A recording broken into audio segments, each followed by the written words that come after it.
Meus irmãos, boa noite. Que a graça e a paz do nosso Senhor Jesus Cristo seja com toda a igreja essa noite, amém? Tef, eu também gosto mais da ARA, vou te falar, mas hoje eu vou de NVI.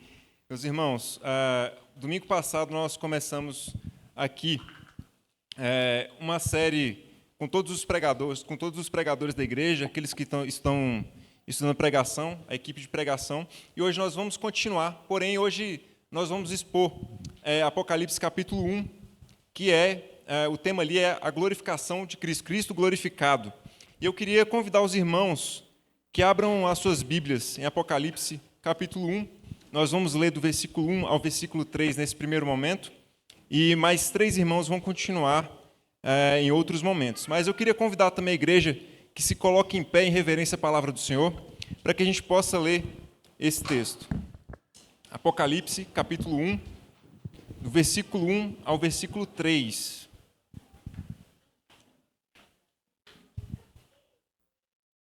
Todos encontraram? Qualquer coisa tem a projeção também. Assim diz a palavra do Senhor. Revelação de Jesus Cristo, que Deus lhe deu para mostrar aos seus servos o que em breve há de acontecer. Ele enviou o seu anjo para torná-la conhecida ao seu servo João, que dá testemunho de tudo o que viu, isto é, a palavra de Deus e o testemunho de Jesus Cristo. Feliz é aquele que lê as palavras dessa profecia e felizes aqueles que ouvem e guardam o que nela está escrito, porque o tempo está próximo. Senhor, nós te louvamos, ó Pai, porque tua palavra foi lida e só a leitura dela já é o suficiente para transformar os nossos corações.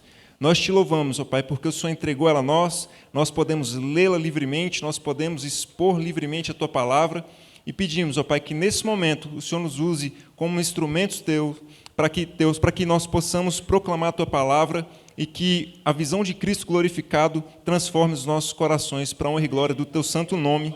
Amém. Meus irmãos, podem se assentar. Eu arrisco a dizer, pastor, não sei vocês, mas eu arrisco a dizer que Apocalipse, para mim, quando eu era criança e um pouco ali na adolescência, era dos livros que mais me dava medo. Para mim era um livro de terror.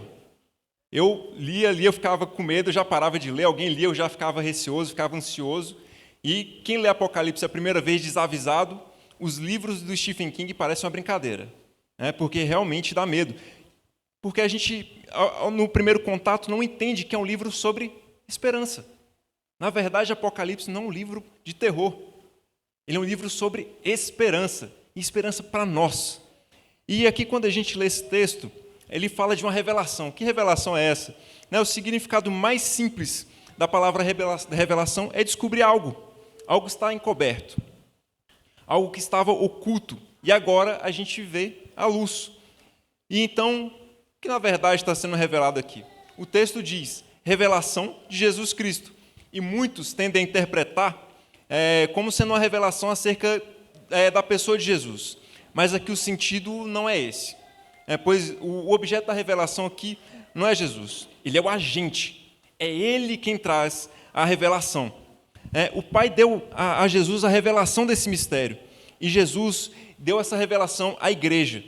Isso não é nem novidade no Novo Testamento. Você deve se lembrar, pois o próprio Jesus ensinou o que ele recebia do próprio Pai. Jesus, ele é o centro de Apocalipse, porque ele é o centro da história, ele é o centro de tudo. Jesus é o centro de todas as coisas. Tudo só existe por causa dele. A verdadeira majestade de Jesus é escancarada na leitura de Apocalipse. Quando você lê, você vai perceber, e é justamente sobre essa revelação mais profunda de Jesus que nós vamos refletir essa noite, nesse primeiro capítulo do livro.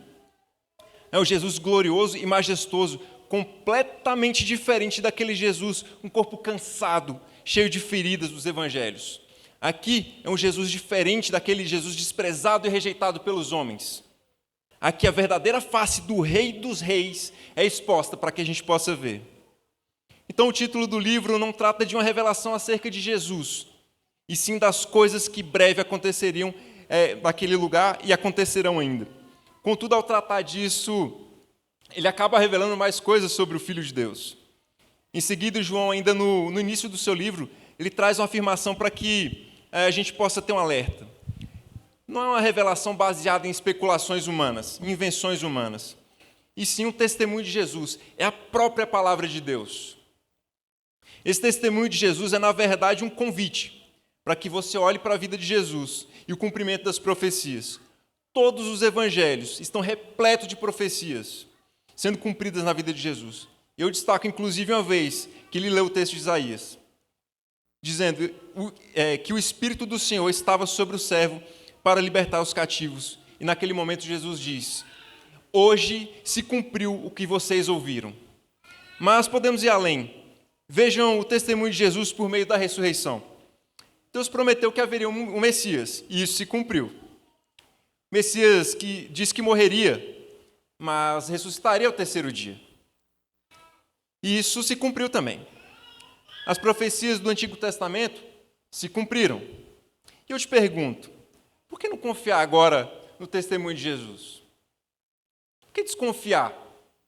Por que a gente fica hesitando tanto em confiar na palavra do Senhor Jesus? Ora, ele fez toda a obra que tinha para fazer, ele cumpriu tudo que ele prometeu, ele fez. Por que a gente desconfia tanto? Eu ressalto essa confiança no testemunho de Jesus justamente porque muitos não compreendem a mensagem de Apocalipse. Apesar de haver muita divergência, e tem bastante divergência em Apocalipse, em uma coisa a gente concorda até o fim. Até a forma como as profecias se cumprem, enfim, a gente tem algumas divergências, mas uma coisa é unânime. Todos os crentes, conhecedores da palavra de fato, entendem que Apocalipse é um livro sobre esperança. Sobre esperança. É esperança em meio ao caos e perseguição. É ânimo sendo injetado enquanto Satanás e o mundo estão tentando devorar a igreja. Por que a gente não crê nas profecias desse livro que apontam tão fortemente para a vitória de Cristo e a igreja? Muitas vezes nós nos desesperamos com os acontecimentos do mundo porque nós não confiamos na palavra de verdade. Nós olhamos ao redor e a gente vê tanta maldade acontecendo, a gente vê a perseguição contra a igreja, nós vemos o mal tentando devorar os nossos filhos e a nossa família. Por todo tipo de canal possível e imaginável, a internet está aí para mostrar isso. Mas pensando no que foi dito no início, ao revelar as coisas que em breve hão de acontecer, o que nos é revelado acerca de Jesus? É revelado que ele é vitorioso, que ele é poderoso, que ele é o Rei dos Reis. Por isso que Jesus fecha esse bloco dizendo: feliz é aquele que lê as palavras dessa profecia, e felizes aqueles que ouvem e guardam o que nela está escrito. Feliz quem ouve a história sendo contada do ponto de vista de Jesus e crê nessa profecia.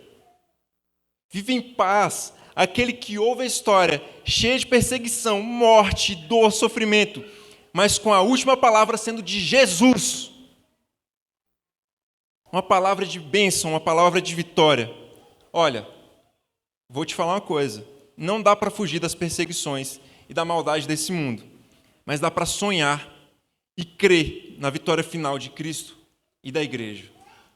Vamos nos colocar em pé mais uma vez, vamos cantar um cântico justamente sobre essa exaltação de Cristo. Cante com força, com alegria, crendo de fato nessa palavra.